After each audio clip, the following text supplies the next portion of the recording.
Salam untuk kita semuanya, berjumpa lagi dengan saya di channel Ari Tele Tutorial, tempat kita untuk berbagi informasi seputar informasi pendidikan dan informasi guru, serta informasi lain yang ada hubungannya dengan pendidikan dan guru.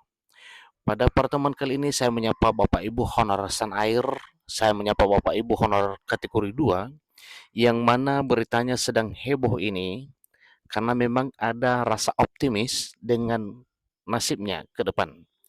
Nah, Bapak Ibu, di sini ada satu informasi yang perlu saya bagikan kepada Bapak Ibu, di mana Bapak Ibu Honor K2 Tenaga Teknis Administrasi optimis ada kebijakan khusus di tahun ini. Jadi di sini dikatakan tahun politik.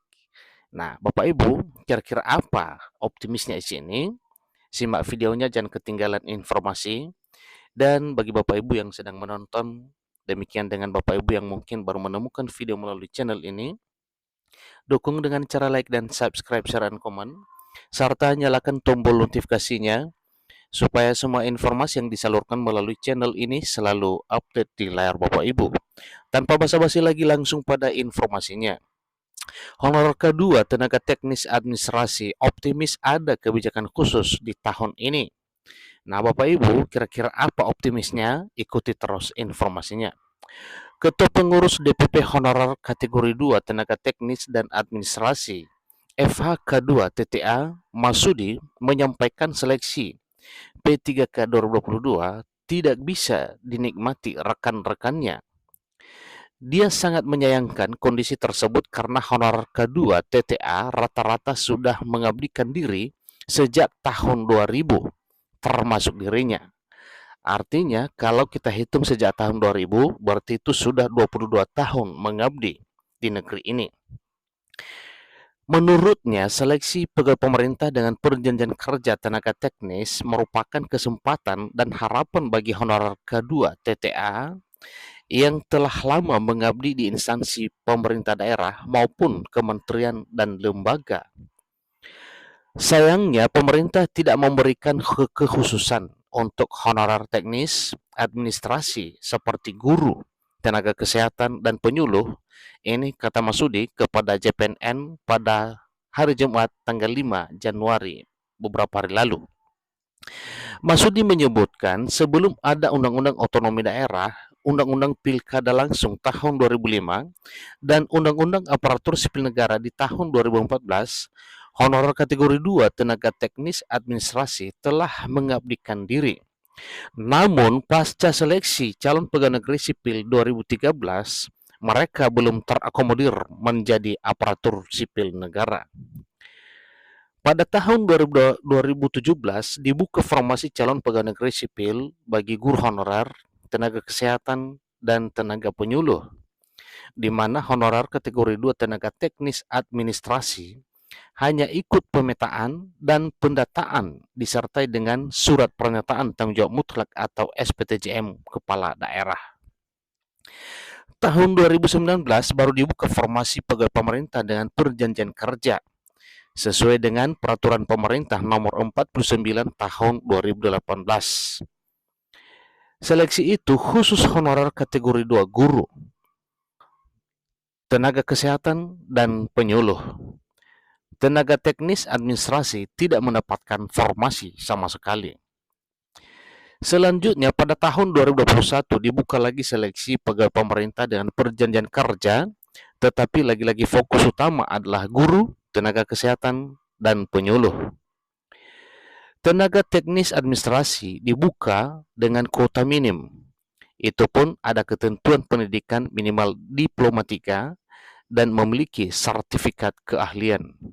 Nah, tentunya dengan patokan kualifikasi akademik minimal diploma 3 dan memiliki sertifikat keahlian, berarti honorer K2 yang lain dalam arti tenaga teknis administrasi tertutup sangat kemungkinan untuk bisa melamar karena mungkin ada kualifikasi akademik di bawah diploma 3 dan kemungkinan banyak yang tidak memiliki sertifikat keahlian.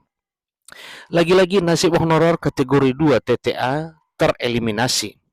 Mereka tidak bisa ikut tes karena tidak memenuhi syarat regulasi, ketentuan, dan kebijakan jelasnya.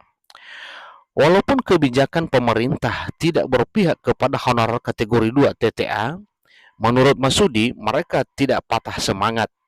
Mereka tetap mengabdikan diri sambil berupaya menahan diri, berusaha, dan sabar menunggu kebijakan serta regulasi yang berpihak kepada honorer, khususnya honorer kategori 2. Beliau menyampaikan keyakinannya akan ada kebijakan untuk honorer kategori 2 di tahun politik ini, pungkas Masudi. Seterusnya, satu informasi lagi tentang honorer kategori 2 tenaga teknis administrasi sedang heboh. Penyebabnya lantaran menu yang tersaji di SSCSN, pegawai pemerintah dan perjanjian kerja tenaga teknis, ada pilihan instansi swasta. Ketua Umum Perkumpulan Honorer K2 Indonesia PHK2I, Sahirudin Anto, mengungkapkan dalam sistem pendaftaran pegawai pemerintah dan perjanjian kerja tenaga teknis 2022, ada hal yang tidak mereka pahami. Tentu hal yang tidak dipahami ini artinya mungkin suatu hal yang aneh bermunculan pada SSCSN.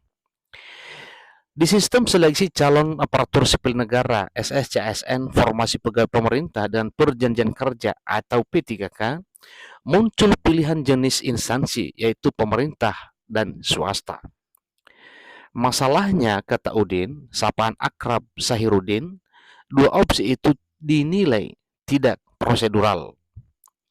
Di dalam Undang-Undang Nomor 5 Tahun 2014 tentang Aparatur Sipil Negara atau ASN, Pasal 6 disebutkan bahwa pegawai aparatur sipil negara ada dua, yaitu pegawai negeri sipil atau PNS dan pegawai pemerintah dengan perjanjian kerja atau P3K.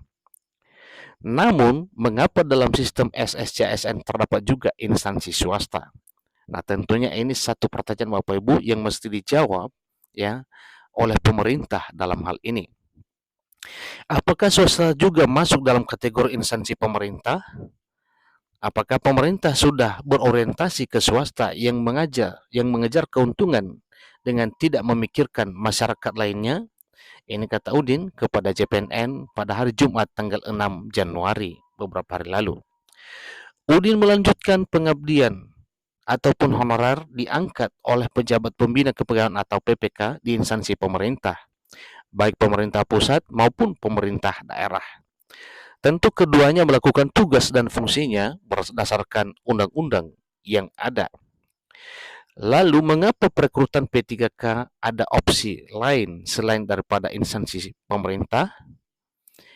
Kepada yang terhormat Bapak Insinyur Joko Widodo, dalam hal ini Presiden Republik Indonesia, hal ini disampaikan oleh Ketua Umum ya PHK2I supaya hal ini benar-benar ditindaklanjuti dalam arti ya diperbaiki sistem yang sedang ada ini. Beliau pun mendesak Presiden agar penyelesaian persoalan honorer bisa dilakukan dengan menggunakan hak prerogatif sebagai kepala negara untuk menerbitkan peraturan pemerintah atau PP ataupun peraturan presiden atau Perpres. Nah, inilah yang dihendaki Bapak Ibu ya supaya Bapak Ibu honorer ini bisa diperhatikan dengan peraturan pemerintah atau Perpres. Menurut Udin, hanya dua regulasi itu yang bisa menyelesaikan persoalan honorer, terutama kategori 2. Keberadaan honorer bukan lagi masalah daerah, tetapi masalah nasional. Beliau menyampaikan supaya Bapak Presiden ingin tidak lagi ada honorer pada 28 November 2023. Sesuai amanat peraturan pemerintah tentang manajemen P3K. Solusinya, seluruh honorer kategori 2 menjadi aparatur sipil negara, dalam hal ini status pegawai negeri sipil maupun status pegawai pemerintah dengan perjanjian kerja, pungkas Sahirudin Anto kepada JPNN. Nah, demikian informasi Bapak Ibu tentang antusiasme honorer K2 di sini ya, di mana ya ketua pimpinannya, ketua forumnya menyampaikan semangat terus sehingga dalam hal ini mengkehendaki supaya ada kebijakan dari pemerintah. Demikian informasinya, semoga nasib Bapak Ibu honorer K2 bisa diperhatikan oleh pemerintah di tahun 2023 ini dan ke depan mungkin kalau memang tidak sekaligus di tahun 2023 ini. Demikian informasinya, kurang lebih dalam pepansan mohon dimaklumi. Sampai ketemu pada video berikutnya. Terima kasih.